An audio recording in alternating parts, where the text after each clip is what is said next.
My brother locked me out of our childhood home while our mom was dying inside. I am standing completely still on my own front porch in my socks in the freezing snow, holding a thin plastic Walgreens bag with my mom's liquid morphine inside it, and my house key simply does not work. Through the large front window, I can clearly see my mom actively dying in her mechanical hospital bed right in the middle of the living room, and my older brother is sitting in a chair next to her with his hand resting on hers, just looking at me through the cold glass like I am a complete stranger. My name is Sarah. I am 32 years old, and I live in Erie, Pennsylvania. For 2 exhausting years, I have been my mom's full-time caregiver. She has severe ALS. Her body is failing. She absolutely cannot walk. She cannot swallow well at all, and she can barely even speak a few words. The hospice team set up a heavy hospital bed right in our childhood living room 6 months ago purely because she cried and said she desperately wanted to die in her own house, not in some sterile medical building. I immediately quit my daytime job working in the local middle school cafeteria just to stay home and take care of her.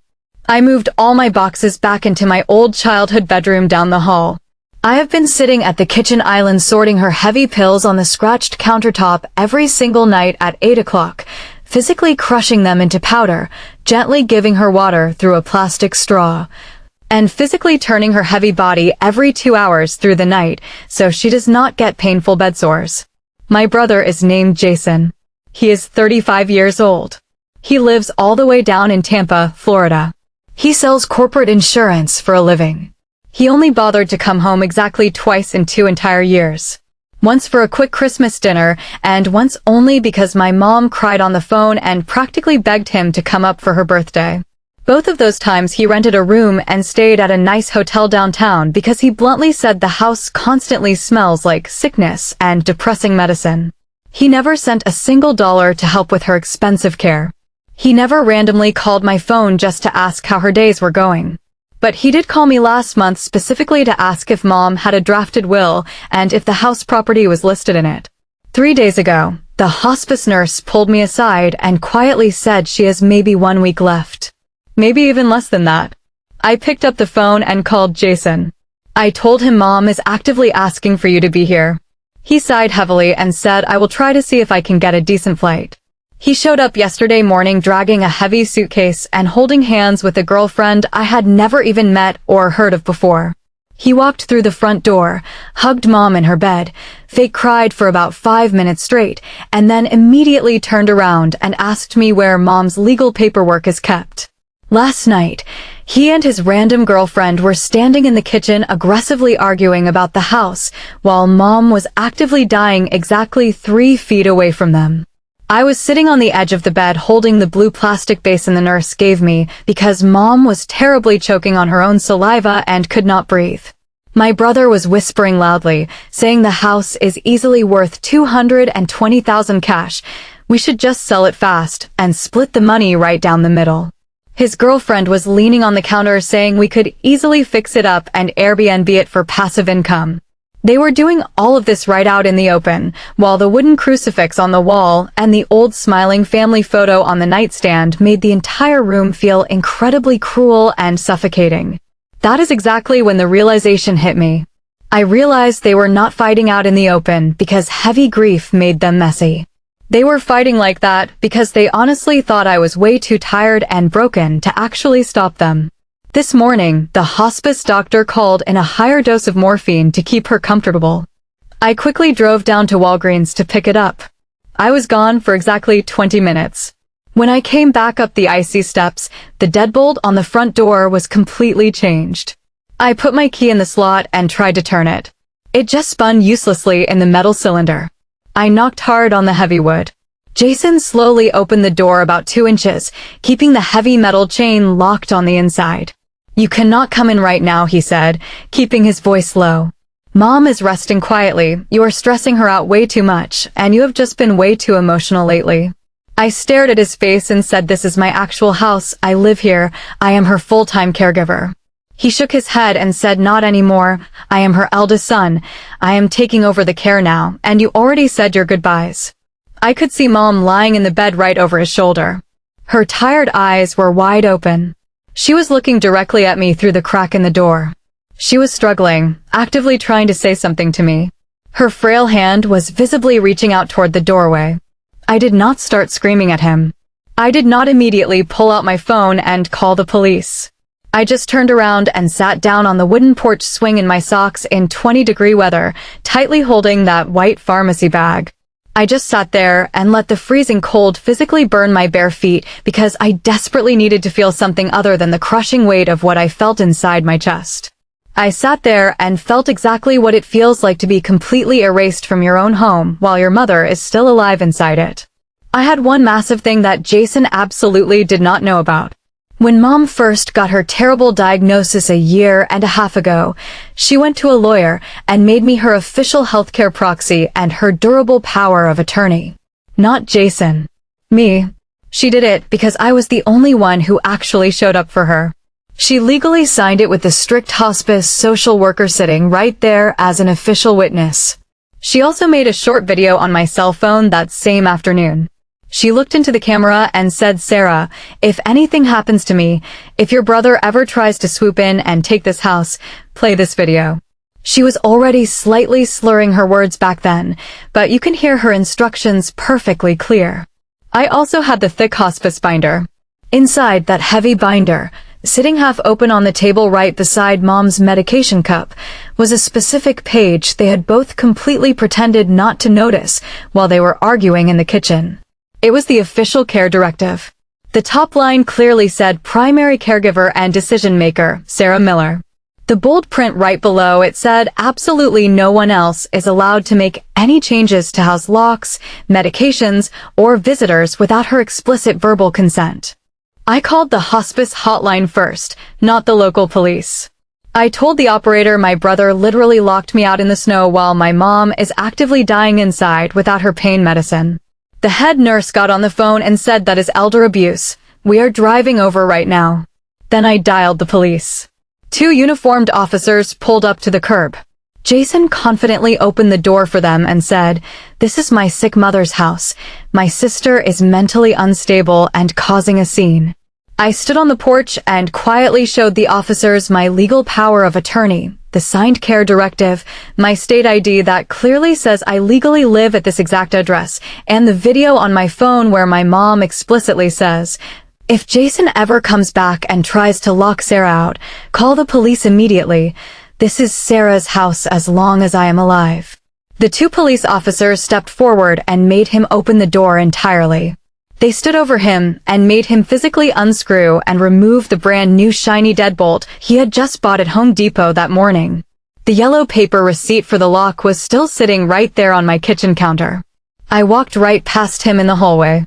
I did not even look at his face. I went straight to my mom's bedside. Her eyes were completely wet with tears. I quickly measured out the morphine and gently gave it to her. I sat down and tightly held her frail hand. She squeezed my fingers back. It was a hard, desperate squeeze for someone whose muscles physically cannot squeeze much anymore. Jason and his girlfriend stood awkwardly by the refrigerator in the kitchen. He looked at the floor and said, "Mom wanted me to be here with her." I turned my head and said, "Mom wanted to die with some peace and dignity, not listening to you argue over selling her house while she is suffocating 3 feet away from you." That night, Mom actually had a very quiet good night. She was relaxed enough that she could talk just a little bit. She looked at me in the low light and whispered, "Sarah, please do not let him have the house." I stroked her hair and said I absolutely will not let him have it. She closed her eyes and whispered, "There is a final page." I honestly did not know what she meant at the time. She officially passed away the very next morning at 5:32. I was sitting in the chair right next to her, holding her hand when she took her last breath. Jason was fast asleep down the hall in my old childhood bedroom with his girlfriend. He did not even wake up when she died. He completely missed her passing by just a few minutes, entirely because he had selfishly locked his own bedroom door from the inside the night before. We had the quiet funeral 3 days later. Immediately after the funeral ended, we drove straight to the lawyer's downtown office for the formal will reading. I honestly thought I knew exactly what it would say. I assumed she would leave the house property to both of us, 50-50. That is exactly what she had always told me she planned to do over the years. The lawyer put on his glasses and read the old document. The house goes entirely to Jason because he is the eldest child. The remaining bank savings are to be split evenly. I sat in the leather chair and felt my stomach completely drop to the floor. Jason leaned back and actually smiled. He looked over at me and said, "I really hope you enjoy starting your life completely over, because I made absolutely sure you get nothing from this." He said it just like that, right in front of the lawyer, sounding exactly like he had practiced the cruel line in the mirror. The lawyer folded his hands on the desk and said, "Actually, there is one final page." He said it is a legal codicil she signed 2 days ago, right after the police left the house, and it was video witnessed by her official hospice team. He turned his laptop screen around and pressed play on the video. It was my mom lying in her hospital bed in our living room, looking incredibly thin, but her eyes were sharp and clear. She took a breath and said, "I am officially changing my will."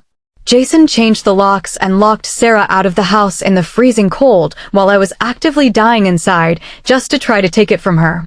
Sarah is the only one who wiped my mouth, who physically turned me, who gave me my meds, who actually stayed. Jason entirely refused to pay a single penny for my daily care, but I know at my funeral he will stand up and lie and say he did. So I am leaving the house and the entire estate to Sarah only. Jason gets my old car in the driveway that does not currently run. She looked right into the lens and said, "Sarah, sell the house if you want to. It is entirely yours. You earned every piece of it with absolute love." Jason's face went completely chalk white. He stood up and yelled, "That video is absolutely not legal. She was high on heavy drugs." The lawyer looked at him calmly and said it is 100% legal. It was officially witnessed by 2 registered hospice nurses and a licensed social worker, and it legally overrides the previous page of the will. I officially own my childhood home now. I own the exact same house my older brother locked me out of while our mom was dying inside it. My dark revenge was not just that I kept the house and kicked him out. It is exactly what I decided to do with it. I did not sell it fast for a quick payout. I did not fix it up and Airbnb it to strangers. I completely turned it into a free respite house for full-time caregivers.